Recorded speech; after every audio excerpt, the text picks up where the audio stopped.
A proposed desalination plant on South Padre Island is in the early development phase. The Nueces County Sheriff's Office took over 9,000 calls in 2025. Governor Abbott appointed several Crossroads residents to boards and committees. Plus, the Corpus Christi Hooks had a great weekend. This is South Texas Midday. I'm Rob Boskamp. Thank you for joining me on this Monday, April 20th. The Rio Grande Valley Business Journal reports that developers are proposing to build a large seawater desalination plant on South Padre Island. The $1 billion seawater desal plant is in the early development stage. It would pull seawater, process it, and move it inland through a pipeline tied to the planned second causeway. The excess brine and salt from the plant would be released back into the ocean. According to state records, the company behind the project is Delaware Incorporated RGV Desal LLC, which was formed last April. It's a partnership between Houston-based U.S. Desalination and IDE Technologies, an Israeli water desalination and water treatment business. The company has already reached out to municipalities and water districts, including the Laguna Madre Water District, the Brownsville Public Utilities Board, and McAllen Public Utilities, among others. RGV Desal LLC is hosting a networking event in Harlingen on Thursday. They will have updates on the seawater desalination project. That event will be taking place at the Hilton Garden Inn on Thursday from 10 a.m. to noon. The initial plant could be smaller, even with a capacity of 50 million gallons per day, since it's modular and intended to expand, but the environmental permit would allow up to 100 million gallons per day. The Laguna Madre Water District is already working on a pilot seawater desalination plant on the bay, leveraging existing reverse osmosis infrastructure in Port Isabel. The Rio Grande Valley Business Journal is in partnership with KEDT.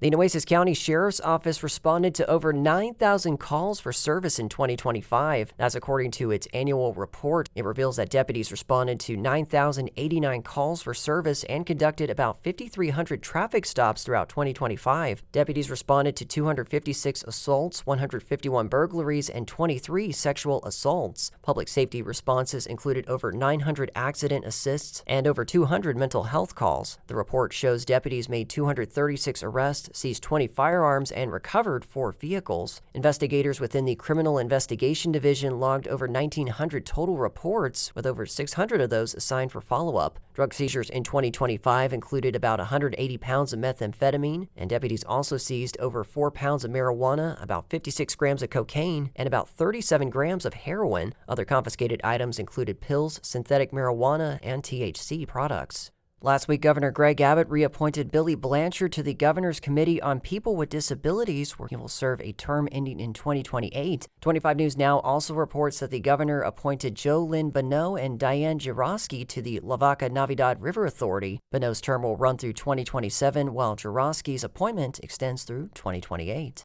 Hundreds of protesters gathered in Dilley on Saturday at the Family Detention Center run by Immigrations and Customs Enforcement. They were rallying against what organizers say are inhumane conditions. Texas Public Radio's Jerry Clayton has more details. It's estimated there are over 300 men, women, and children being detained at the center.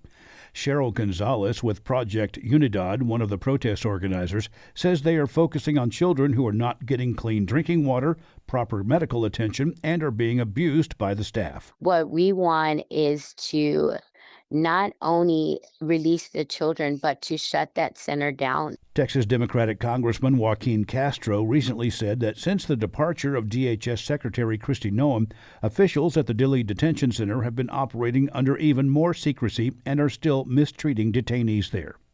I'm Jerry Clayton in San Antonio. President Donald Trump has chosen a Texas state health official to serve in a high-ranking leadership post at the Centers for Disease Control and Prevention. Olivia Aldridge from KUT in Austin reports. Trump announced on his social media platform Truth Social that Dr. Jennifer Shuford was his pick for Deputy Director and Chief Medical Officer of the CDC.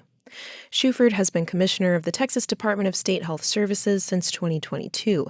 She's helped lead the state's response to a measles outbreak and the COVID-19 pandemic. Both Shuford and Trump's pick for the CDC director job, Dr. Erica Schwartz, have publicly supported vaccines for measles and other diseases. By contrast, U.S. Health and Human Services Secretary Robert F. Kennedy Jr. has questioned the efficacy and safety of vaccines. I'm Olivia Aldridge in Austin. Attorney General Ken Paxton is leading Senator John Cornyn among likely voters in the Republican primary runoff for the U.S. Senate. Houston Public Media's Andrew Schneider reports a new poll released by Texas Public Opinion Research shows that even an endorsement by President Trump would not be enough to help Cornyn close the gap. The poll shows Paxton leading Cornyn by 8 percentage points.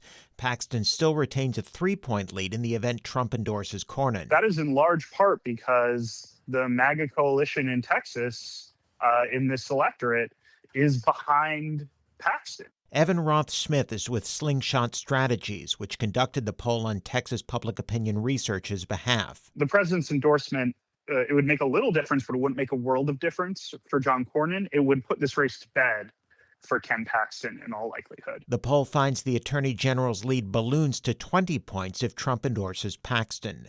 I'm Andrew Schneider in Houston. And in sports, the Corpus Christi Hooks had a big weekend as they wrapped up their series with the Northwest Arkansas Naturals, winning 5 of their 6 games. One of the more hard-hitting outings took place Saturday as Garrett Guillemette and Walker Yannick's first home runs of 2026 came in the form of their first career grand slams. After capturing a second consecutive series, Corpus Christi has won 9 of its last 12 games. The Hooks will be in North Little Rock this week in a series against the Arkansas Travelers. That begins tomorrow. And tomorrow on Morning Edition and South Texas Midday, we'll have your look at agendas for this week's Corpus Christi and Victoria City Council meetings. But for now, that is the latest news and information on South Texas Midday. I'm Rob Boskamp, your Community Arts calendar, and more is on the way.